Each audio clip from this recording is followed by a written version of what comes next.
Hello student, कैसे हैं आप सब? आई होप सभी अच्छे होंगे। आज मैं रीजनिंग का दूसरा टॉपिक आपके सामने लेके आया हूँ। टॉपिक का नाम है ब्लड रिलेशन। टाइटल है, उसको समझते हैं। ब्लड रिलेशन के अंदर ऐसे ऐसे क्वेश्चन पूछे जाते हैं जो हमारी रिश्तेदारी से ही संबंधित हैं।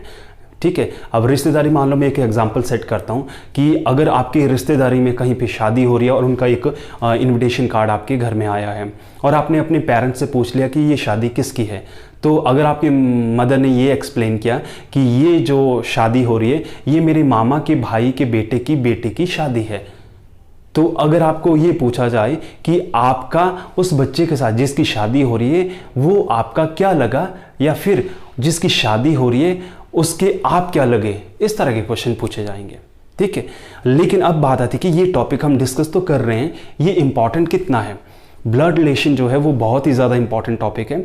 रीजनिंग में जहाँ पे भी, जिस भी कॉम्पिटिटिव एग्जाम में, जिस भी एंट्रेंस टेस्ट में, मैं दोनों की बात कर रहा हूँ, नेशनल लेवल भी as well as state level की, तो यहाँ से क्वेश्चन जो है बहुत ही लार्ज स्केल में आते हैं। मींस अगर मान लो रीजनिंग के आपके पास 20 या 22 क्वेश्चन आते तो 4 या 5 क्वेश्चन जो है इसी टॉपिक से ही बनते हैं। ब्लड रिलेशन इतना इंपॉर्टेंट है रीजनिंग का। जिस तरह से आप सब्जी बनाते हो, दाल बनाते हो, उसमें नमक डालना ज़रूरी होता है, वही काम ये करता है। आराम से और बड़े अच्छे तरीके से आपको समझाऊंगा, सिर्फ आपने वीडियो को ध्यान से देखना है। अगर कहीं पे भी अगर आपको वीडियो में लगता है कि ये कॉन्सेप्ट मुझे नहीं समझ आया कि सर ने यहाँ पे क्या एक्सप्लेन किया है, या फिर वीडियो की क्वालिटी कैसी थोड़ी सी पुअर लग रही है, साउंड में दिक्कत है, या कोई भी आपको लगता है कि किसी थोड़ी सी इंप्रूवमेंट की ज़रूरत है, सजेशन की ज़रूरत है, तो आप बेझिझक होकर मुझे कमेंट करें तो, और थोड़ा लाइक भी ज़रूर करें ताकि थोड़ा सा मुझे मोटिवेशन मिले कि नहीं लोग मेरी वीडियो देख रहे हैं और पसंद कर रहे हैं और मैं थोड़ा और अच्छा कंटेंट लेके आपके सामने आऊँ। ठीक है, तो लेट्स स्टार्ट द टॉपिक। तो ब्लड रिलेशन मैंने आपको बता दिया कि इसकी रेंज जो है मोस्टली हर एक कॉम्पिटिटिव एग्जाम में 4 से 6 क्वेश्चन की होती है। जो है मोस्टली अगर कॉम्पिटिटिव की बुक्स को फॉलो करें तो ब्लड रिलेशन जो है मोस्टली 3 तरह का होता है, यानी इसके 3 पार्ट होते हैं। तो पहला जो ब्लड रिलेशन है वो है आपका स्टेटमेंट ब्लड रिलेशन। पहला जो पार्ट है वो है आपका स्टेटमेंट ब्लड रिलेशन। दूसरा जो हिस्सा आता है ब्लड रिलेशन का वो है आपका कोडिड ब्लड रिलेशन। और तीसरा जो पार्ट है ब्लड रिलेशन का वो इंट्रोडक्टिव ब्लड रिलेशन। अब ये टॉपिक हर एक कॉम्पिटिटिव में अलग अलग तरीके से पूछे जाते हैं। स्टेटमेंट ब्लड रिलेशन बहुत इंपॉर्टेंट है। अगर बैंकिंग वाले या एसएससी वाले या सीडीएस वाले फॉलो कर रहे हैं, यहाँ से इस टॉपिक से जो है क्वेश्चन की जो क्वांटिटी बनती है वो 2 से 3 क्वेश्चन आते हैं यहाँ से। ठीक है, राइट। अब कोडिड ब्लड रिलेशन, तो ये तो सबसे ज़्यादा इंपॉर्टेंट है। देखो ब्लड रिलेशन जो मैं बता रहा हूँ ये सारा का सारा आज की क्लास बेसिक है, थोड़ा सा मैं कॉन्सेप्ट बिल्ड करूँगा आपका, बाद में ये टोटल ये टॉपिक जो है आपका ट्रिक वाइज होगा। तो ये टॉपिक बहुत इंपॉर्टेंट है, कोडिड ब्लड रिलेशन, ये पार्ट बहुत इंपॉर्टेंट है। यहाँ से 4 या 5 क्वेश्चन बनते हैं। क्लियर है, 5 क्वेश्चन आते हैं। ठीक है, तो इंट्रोडक्टिव ब्लड रिलेशन ये भी बहुत इंपॉर्टेंट है। एसएससी में तो यहाँ से पूछे जाते हैं, यहाँ से भी 2 या 3 क्वेश्चन। ठीक है, तो ओवरऑल की बात करें तो इस टॉपिक की जो रेंज है वो मोस्टली है 2 से लेकर 6 क्वेश्चन के बीच में। आई होप क्लियर है। सबसे ज़्यादा इंपॉर्टेंट ये ही होता है कि सिलेबस जब आप फॉलो करते हैं ना, किस टॉपिक से कितनी क्वांटिटी में क्वेश्चन पूछे जाते हैं, उसी तरह से आप प्रेपरेशन करो। अगर ब्लड रिलेशन आपका अच्छा हो जाए तो मैं गारंटी देता हूँ कि हाँ, आपकी सिलेक्ट होने के चांसेस काफ़ी ज़्यादा इंक्रीज हो जाते हैं। तो अब इन तीनों टॉपिक में हम एक एक करके करेंगे। तो आज का जो हमारा टॉपिक रहेगा वो रहेगा आपका स्टेटमेंट ब्लड रिलेशन में। आपने थोड़ा सा की पॉइंट को ध्यान से सुनना। आपने ब्लड रिलेशन में जो मेल होते हैं, मेल जो आपके पास आएगा तो उसको मैं शो करूंगा प्लस के साइन से, और फीमेल जो है उनको शो करूंगा मैं माइनस के सिंबल से। अब बात आती है जनरेशन की। तो जनरेशन में क्या होता है कि जो आपके पेरेंट्स हैं और उनके भी पेरेंट्स हैं, ठीक है, वो आपसे पहले आए हैं, मतलब उनका बर्थ आपसे पहले हुआ। इट मीन्स वो जनरेशन पहले थी, उसके बाद आपकी डैड की, फिर आपकी बाद आने वाले बच्चे आप। क्लियर है, जो आपकी जनरेशन के यानी जो आपकी स्टेज के वो लिखे जाएंगे आपके आमने सामने। ठीक है, और जो आपके जनरेशन के बाद आएंगे वो लिखे जाएंगे आपके नीचे लिखे जाएंगे। तो देखो आपके ऊपर जो है कौन कौन आएंगे, यानी जैसे अगर मैं ब्रदर बोलूं तो वो आपके ऊपर आएगा, मतलब आपसे पहले एक जनरेशन है, नहीं आप सेम जनरेशन के हैं, तो आपसे पहले जो है आपके क्या आएंगे, जैसे फादर मदर, ठीक है, बुआ आंटी, ये सब आएंगे, चाचा ताऊ, ये सारे आएंगे। लेकिन उनसे पहले जो जनरेशन है वो उनके भी पेरेंट्स, जैसे आपके जो क्या लगे दादा दादी नाना नानी, इस तरह से। और जो आपकी एज के जो भाई बहन, उनके भाई बहन या आपकी वाइफ है या हस्बैंड है, वो सब आपके सेम जनरेशन के काउंट होंगे। यहाँ पे फ्रेंड्स वगैरह काउंट नहीं होंगे। आपके बाद जो आएंगे वो आपकी बेटा बेटी है, और बेटी का जो हस्बैंड है वो daughter in law son in law वगैरह, नीस नेफ्यू वगैरह, ये आएंगे आपकी जनरेशन के बाद। तो अब मैं स्टार्ट करने जा रहा हूं स्टेटमेंट ब्लड रिलेशन। तो देखो स्टेटमेंट ब्लड रिलेशन में क्या होगा, स्टेटमेंट ब्लड रिलेशन में आपके पास मान लो एक स्टेटमेंट दी होगी, जैसे मैं एक एग्जांपल सेट करता हूं कि जैसे मान लो ये लिखा होगा कि ए इज फादर ऑफ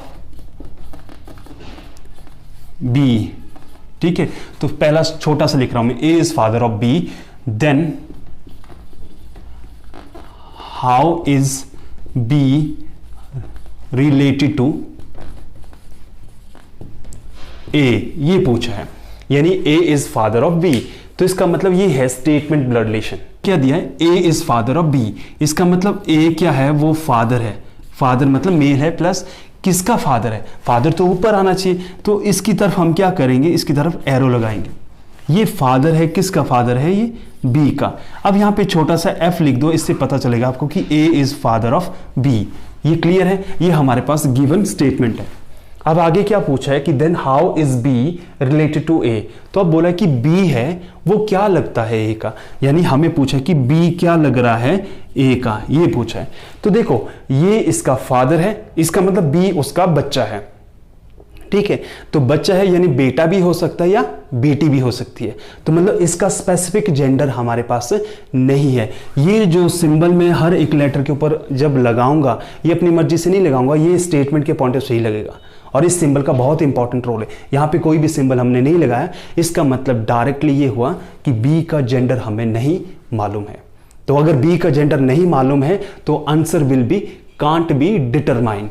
लेकिन अगर आइदर में दिया होगा तो आइदर में आंसर बनेगा, या तो बनेगा सन या फिर डॉटर बनेगा। आई होप क्लियर है। अगर ये आइदर में नहीं दिया होगा और नन ऑफ दीज दिया होगा या कांट बी डिटरमाइन, ये आपने याद रखना है। आई होप क्लियर है। अब देखो अगला क्वेश्चन बनाता हूं मैं, मान लो थोड़ा सा बड़ा। अगर ये लिखता हूं मैं, जैसे मान लो कि P is sister of R and who is father of S, S is daughter of M। तो how is P related to S, ये पूछा है आपको, ठीक है। How is P related to S। सबसे पहली बात आपको जो है ना अपने रिश्तेदार के नेम इंग्लिश में आने चाहिए आपको, ठीक है। आई होप सभी को पता है, नहीं है तो थोड़ा सर्च करके उसको लर्न करें, तभी आपको ये समझ आ जाएगा जल्दी। अब देखो इसका ट्री बनाना हमने, तो क्या बोला है, P is sister of R।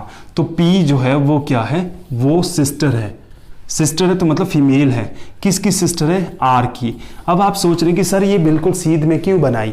मैंने अभी एक्सप्लेन किया कि P और R जो है सेम जनरेशन के, तो जो सेम जनरेशन के होंगे वो आमने सामने लिखे जाएंगे। यहां तक क्लियर है। P is sister of R, यहां पे छोटा सा S लिख दिया कि भाई सिस्टर है।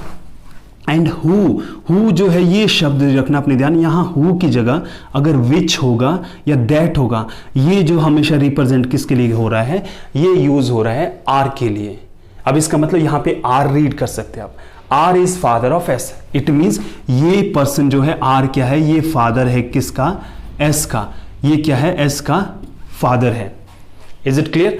अब बात आती है आगे, S is daughter of M। तो जो S है वो S जो है वो किसकी डॉटर है, S जो है अब डॉटर है। डॉटर मतलब नीचे को क्यों लगा रहा हूं मैं एरो, क्योंकि डॉटर जो है नीचे आएगा, यानी किसकी डॉटर है, किसकी डॉटर है, M की। तो M लिखा जाएगा यहां, M ऊपर लिखा जाएगा, S नीचे लिखा जाएगा, तो यहां पे डॉटर लिख दिया मैंने। तो एस डॉटर है। अब समझो, अब इसका मतलब इन दोनों के बीच में भी कोई रिश्ता होगा, क्योंकि जब एस का रिलेशन दोनों के साथ दिया हुआ है तो इनका भी आपस में कोई ना कोई रिलेशन होगा। अब रिलेशन क्या है, ये आर फादर है किसका, एस का, और ये एस जो है डॉटर है एम की। तो मतलब क्या है, ये इन दोनों का बच्चा है। तो इसका जेंडर आपको मालूम है, ये फादर है तो मतलब यहाँ प्लस था, ठीक है, और ये जो है इसकी क्या है, ये इसकी वाइफ है, तो ये क्या आ गया आपका नेगेटिव। अब आगे क्या पूछा है, क्वेश्चन में ये पूछा है कि how is P related to S, how is P related to S, यानी पी की तरफ इशारा हो रहा है, पी की तरफ इशारा हो रहा है कि पी जो है क्या लगता है, एस का। क्लियर है। तो यहां पे देखो, अगर ये फादर है, ठीक है, फादर की क्या है, ये सिस्टर है, तो फादर की सिस्टर क्या लगती है, हमारी बुआ लगती है। तो बुआ को हम इंग्लिश में क्या बोलते हैं, आंट बोलते हैं, लेकिन मासी को भी तो आंट बोलते हैं। तो यहाँ पे मैटरनल आंट आएगा या पैटर्नल, तो answer will be paternal aunt. अगर पैटर्नल आंट नहीं लिखा है, सिर्फ ओनली आंट लिखा है, देन वो भी आंसर राइट है। तो आंसर विल बी आंट। तो आंसर क्या बनेगा, यहाँ पे इस क्वेश्चन का आंसर बनेगा आंट। बेसिक चीजें आपको लग गई पता। अब मैं यहाँ पे क्वेश्चन लिखूंगा, उनको हम सॉल्व करेंगे। यहाँ पे लिखा है, पूरी स्टेटमेंट लिखी है मैंने, और उसके नीचे 3 क्वेश्चन लिखे हैं। 2 चीज़ें मैंने इंपॉर्टेंट बताई, मेल को शो करेंगे हम पॉजिटिव के सिंबल में, फीमेल को शो करेंगे हम नेगेटिव के सिंबल से, ठीक है। और जनरेशन का मैंने ये बोला है कि जो आपसे पहले वाली जनरेशन है वो आपके ऊपर लिखी जाएगी, जो आपकी जनरेशन की है वो आपके साथ में लिखे जाएंगे, और जो आपके बाद वाली जनरेशन है वो आपके बॉटम में लिखी जाएगी। Is it clear. तो देख स्टेटमेंट लिखिए, ए इज सिस्टर ऑफ बी। तो तोड़ तोड़ के पढ़ेंगे हम, यानी क्या होगा, यानी यहां तक आपको दिया गया है क्या है कि ए सिस्टर है बी की, तो इसका मतलब ए और बी सेम जनरेशन के, तो सेम जनरेशन के, तो वो कहां लिखे जाएंगे, आमने सामने। तो इसका मतलब हुआ ए जो है वो क्या है, वो सिस्टर है, सिस्टर है तो नेगेटिव है, किसकी सिस्टर है, बी की। तो यहां पे मैंने बी लिखा, लेकिन बी के ऊपर अभी सिंबल नहीं लगा है, इसका मतलब बी का जेंडर नहीं पता है। अगर ये सिस्टर है तो वाइस वर्सा इसकी या तो बी सिस्टर होगी या इसका भाई होगा, 2 में से एक, इसीलिए यहाँ पे सिंबल हम पुट नहीं कर पा रहे हैं। आगे क्या लिखा है, बी इज मैरिड टू सी। तो बी की जो शादी हुई है वो सी से हुई है, यानी बी की शादी जो है सी से हुई है। अब मैरिड का मतलब क्या हुआ, बी और सी जो है सेम एज के हैं, यानी एक ही जनरेशन के, इसीलिए मैंने इसको साथ में लिखा। लेकिन यहां पे मैंने कुछ भी नहीं लिखा, इसका मतलब ये हुआ कि ये हस्बैंड वाइफ है, तो यानी या तो बी हस्बैंड हो सकता है या सी हो सकता है। क्लियर है। आगे सी इज सन ऑफ ई। जो सी है वो सी जो है सन है, सन मतलब नीचे है, सन है तो इसको प्लस लिखा। सन किसका सन है, ये ई का सन है ये, ठीक है। अब इसका जेंडर हमें स्पेसिफिक मिल चुका है, तो ये साइन हट के ये क्या है इसका नेगेटिव, और ये क्या लगी इसकी वाइफ, यानी बी इज वाइफ ऑफ सी। यहां तक क्लियर है। आगे क्या बोला है, ए इज मदर ऑफ एफ। अब ए जो है वो मदर है किसकी, ये मदर है तो मदर ऊपर होगी, नेगेटिव साइन ऑलरेडी लिखा है, एम लिखो, मदर किसकी है, ए इज मदर ऑफ एफ। यहां तक क्लियर है। उसके बाद है अगला, V is father of W। V है ही नहीं इसमें, ना ही W है, तो इसका मतलब साइड में बनाना पड़ेगा। तो इसका मतलब यहां पे बनाया मैंने कि V जो है वो फादर है, किसका फादर है, ये W का, तो ये फादर लिखा, V is father of W and V has only 1 son and 1 daughter. तो V का जो है एक सन है एक डॉटर है, तो V का एक सन है और एक डॉटर है, हो सकता है ये भी डॉटर है, हो सकता है ये भी है, तो मतलब एक सन और एक डॉटर है। अब आगे लिखा है W is daughter of A। तो W जो है डॉटर है A की। अब देखो यहां पे हमारे पास ऑलरेडी मिल चुका है A, तो W लिखा ये वाला सेंटेंस कि W is daughter of A। तो W का रिलेशन तो इसके साथ भी दिया है, तो इसका मतलब अब ये वाला हिस्सा यहां जुड़ जाएगा। तो W का फादर जो है वो कौन है, V जो है इसका फादर है। तो अगर V इसका फादर, ये इसकी डॉटर है, तो इसका मतलब ये क्या लगी, इसकी वाइफ लगी। V की वाइफ कौन है, A। अब V हैज 1 डॉटर एंड 1 सन, तो डॉटर तो मिल गई, तो देखो इसका जो है ये बेटी है, तो ये इसकी मदर है, तो इसका मतलब ये इसके दोनों बच्चे हैं, तो इसके भी तो ये बच्चे हुए ना, ये बेटी हुई और ये बेटा हुआ। क्लियर है। V के 2 बच्चे भी हमें मिल चुके हैं। आगे लिखा है X is son of B। X जो है वो क्या है, X सन है, सन है किसका, X सन है किसका, B का, तो सन है मतलब प्लस। तो ये बन गया स्टेटमेंट जो हमारे पास दी हुई थी उसका फैमिली ट्री। अब इसी के बेस पे हमें ये 3 क्वेश्चन सॉल्व करने हैं। तो पहला क्वेश्चन क्या लिखा है, how is C related to A. अब सी की तरफ इशारा कर रहा है ए। अब देखो सी यहां है, ए यहां है, तो हाउ इज सी, तो मतलब how is C related to A. C क्या लगता है ए का। यहां तक क्लियर है क्वेश्चन का मीनिंग। अब देखो ये दोनों सेम जनरेशन के हैं, तो नीचे जो ऑप्शन दिए होंगे ना, सेम जनरेशन का मतलब या तो भाई लगेगा, या तो बहन लगेगी, या हस्बैंड लगेगा, या वाइफ लगेगी, या फिर ब्रदर इन लॉ लगेगा, या सिस्टर इन लॉ लगेगा, यही होगा। मदर, फादर, सन, ग्रैंडफादर के ऑप्शन कैंसिल हो जाएंगे, क्योंकि सेम जनरेशन में जब आपके पास सेम में लिखा होगा, सीधे में लिखा होगा, इसका मतलब वो एक ही जनरेशन के हैं। तो देखो अब क्या बोला है, अब ये बोला है कि how is C related to A. तो देखो ये है इसकी सिस्टर और ये है इसकी वाइफ, तो ये वाइफ है ना, ये वाइफ है और ये वाइफ की बहन है। तो मतलब क्या हुआ, इसकी बहन के साथ इसने शादी की है, तो मतलब क्या हुआ, जो बहन का हस्बैंड है वो क्या लगता है, वो लगता है जीजा। जीजा मतलब क्या हुआ, ब्रदर इन लॉ। तो ब्रदर इन लॉ होगा पहले क्वेश्चन का आंसर। Is it clear. अब देखो सेकंड क्वेश्चन में क्या पूछा, how is F related to B. How is F, F की तरफ इशारा किया जा रहा है, कौन, बी। तो how is F related to B, F की तरफ इशारा हो रहा है, नीचे को जा रहे हैं हम, ठीक है। तो नीचे को जा रहे हैं तो मतलब नीचे के लिए 3-4 ही ऑप्शन बचते हैं, या तो बेटा या बेटी या नीस या नेफ्यू, और कुछ नहीं। तो देखो ये एफ है, एफ की मदर है ए, तो ए जो है बी की सिस्टर लगी, तो मतलब क्या हुआ, इसकी जो मदर है, मदर की जो सिस्टर है वो लगी मासी, तो इसका उल्टा क्या लगेगा, यानी सिस्टर का जो बच्चा है वो क्या लगता है, वो लगता है आपका मतलब नीस या नेफ्यू। तो इसका जेंडर आपके पास दिया है, तो मतलब ये प्लस है, तो क्या होगा, आंसर विल बी नेफ्यू। बोला है कि if Z is wife of E. अब जेड है वो वाइफ है ई की, तो मतलब इफ बोला है कि इसमें दिया नहीं था, क्वेश्चन अपनी तरफ से बोला है कि if Z is wife of, ये वाइफ है तो इसका मतलब ये मेल है, तो ये इसका हस्बैंड हुआ।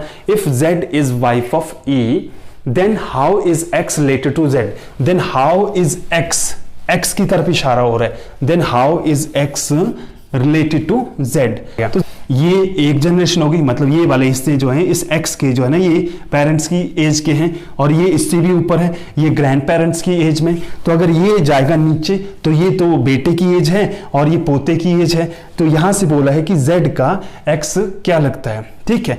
तो इस जेड को एक्स के साथ कनेक्ट करना है, तो ये देखो, ये अगर इसका सन है, क्लियर है, तो सन है, तो ये जो है इसकी वाइफ है, तो मतलब वाइफ है, तो ये क्या लगा, इसका फादर लगा, तो फादर का जो फादर है वो क्या लगा, दादा। दादा की जो वाइफ है वो क्या लगी, दादी, तो ये दादी लग रही है। तो रिलेशन कहां तक के लिए पूछा है, नीचे को पूछा है, तो इसका मतलब ये इसका पोता लगा है। तो एक्स इज ग्रैंड सन, तो ये इंपॉर्टेंट है, एक्स जो है वो क्या लगा, ग्रैंड सन। सन इसीलिए बोल रहा हूं मैं डॉटर, क्योंकि यहां पे ऑलरेडी सिंबल दिया हुआ था हमारे पास, मतलब स्टेटमेंट के पॉइंट ऑफ से हमने सिंबल इंक्लूड कर दिया था। तो आई होप ये पहला क्वेश्चन आपको समझ आ गया। अब मैं सेकंड क्वेश्चन उठा रहा हूं, स्टेटमेंट ब्लड रिलेशन का। तो आई होप जो अभी मैंने क्वेश्चन आपको एक्सप्लेन किया वो आपको समझ आ गया है। अब मैं क्वेश्चन नंबर 2 पे डिस्कस कर रहा हूँ, ठीक है। तो वही बात है, स्टेटमेंट ब्लड रिलेशन हमारा टॉपिक चला है, तो ध्यान देना आपने सबने। E is son of H, तो ई सन है एच का, ठीक है। तो सन है मतलब प्लस, और यहाँ पे एस आगे लिखा है। I is daughter of we, तो यहां तो आई भी नहीं है, वी भी नहीं है, ठीक है।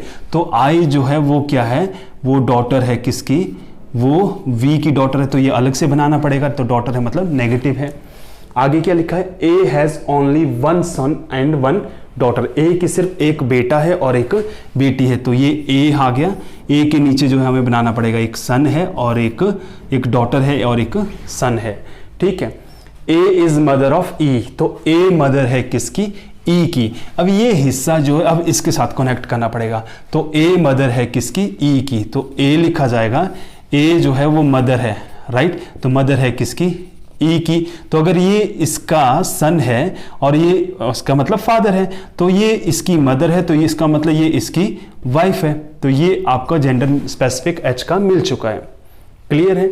अब ए के जो है सन तो मिल चुका है, अब ए की जो है एक डॉटर है, तो डॉटर के लिए मैंने यहाँ साइन लगा दिया, राइट। आगे क्या बोला है, H is father of P. अब एच जो है वो फादर है, तो देखो एच किसका हस्बैंड है, ए का। अब ए के सिर्फ 2 ही बच्चे हैं, एक डॉटर है और एक सन है। तो यहां पे बोल रहा है कि जो पी का जो फादर है वो कौन है, पी का जो है फादर है वो कौन है, एच है। तो पी तो ऑटोमेटिकली क्या होगी, नेगेटिव होगी ना, डॉटर है किसकी, ए की डॉटर होगी ये। तो इसका मतलब यहां पे क्या होगा, पी इज डॉटर ऑफ ए। अब नेक्स्ट है J is daughter of M. तो एम भी नहीं है, ठीक है। तो यहां पे मैंने लिखा जे जो है वो डॉटर है किसकी, जे डॉटर है एम की, लिख दिया मैंने साइड में। आगे क्या लिखा है, J is daughter of M and V is married to J. तो वी की शादी जो है किससे हुई है, जे से हुई है। तो मतलब वी की शादी जे से हुई है। अब वी और जे जो हमें साथ में बनाने पड़ेंगे, ऊपर नीचे नहीं होगा। तो मतलब we is married to J. तो जे तो फीमेल थी, तो ठीक है, ये इसकी वाइफ है। और आगे क्या है, वी का जो डॉटर है वो कौन है, आई है, ये डॉटर है। तो इसका मतलब इसकी भी क्या लगी, ये डॉटर लगी, ये इसकी वाइफ है, तो ये आपका मेल आ गया। अब आगे क्या है, जे वो किसकी डॉटर है, वो एम की डॉटर है। तो इसका मतलब इसके ऊपर कौन आया, एम आया। तो एम क्या है, एम का जेंडर अभी नहीं पता है। आगे क्या लिखा है, आगे लिखा है H is brother of V का। तो इसका मतलब यहां पे वी अगर लिखा तो एच ब्रदर है वी का। तो वी अगर हमारे पास प्लस है, अब ये सारा फिगर ऊपर जाएगा, तो मतलब जे इसके सामने आएगा। जे क्या है, उसकी वाइफ है। और जे और उनका क्या है, बेटा है, कौन है, बेटी है, कौन है, आई है, ये डॉटर है। और जे के ऊपर क्या है आपका, जे के ऊपर जो है क्या है, एम है, एम, ठीक है। तो जे जो है वो डॉटर है एम की। Is it clear. तो मतलब क्या हुआ, घूम फिर के आपका पूरा का पूरा डायग्राम बन गया, इन सभी को हमने जोड़ के किया। अब इसी डायग्राम के थ्रू ये 3 क्वेश्चन सॉल्व करने हैं। तो पहला है how is J related to H. तो ये जे क्या लगा, एच का। तो देखो एच से हमें किसकी तरफ जाना है, जे की तरफ जाना है। तो ये इसका क्या है, ये इसका ब्रदर है, राइट। तो ब्रदर की वाइफ क्या होती है, भाभी। भाभी को क्या बोलते हैं, सिस्टर इन लॉ। तो फर्स्ट क्वेश्चन का आंसर बन चुका आपका sister in law. How is P related to V. अब पी की तरफ इशारा कर रहा है कौन, वी। यहां पे नहीं देखेंगे, अब ये डायग्राम जो है ना, ये वाला जो डायग्राम मैंने बनाया, इसके अंदर ही आंसर बनेगा आपका, ठीक है। तो क्या बोला है, how is P related to V. तो पी यहां है, वी आपका यहां है। तो इसका मतलब ये नीचे है, ये किसकी उम्र का आ गया, बेटा या बेटी, नीस या नेफ्यू, इन 4 में से कोई एक आंसर होगा। क्लियर है। तो देखो ऊपर से नीचे की तरफ जा रहे हैं हम, यानी हाउ इज पी, पी की तरफ इशारा कर रहे हैं। तो ये इसका भाई है, तो ये भी प्लस है, तो इसका मतलब इसका भाई भी ये है। तो भाई की जो बेटी है, भाई की बेटी जो है क्या है, मतलब आपकी जो क्या लगी, भतीजी लगी ना। तो भतीजी को क्या बोलते हैं हम, नीस बोलते हैं। तो answer will be niece. Second question का आंसर आएगा नीस। अब क्वेश्चन नंबर 3 पे आते हैं। If M is husband of X. अब बोल रहा है कि एम अगर हस्बैंड हो जाए किसका, एक्स का। तो एम हस्बैंड है किसका, एक्स का। तो ये इसकी वाइफ हो जाएगी, एज्यूम करने के लिए बोला ना, इफ। थर्ड क्वेश्चन, तो then how is I related to X. कौन सी स्टेज में आ गया, तीसरी स्टेज में, नीचे। तो नीचे तीसरी स्टेज में आ गया, तो मतलब पोता या पोती। तो साइन क्या है, नेगेटिव। तो answer will B grand daughter. तो थर्ड क्वेश्चन का आंसर क्या आएगा, ग्रैंड डॉटर। तो I hope statement blood relation आपका क्लियर हो गया है।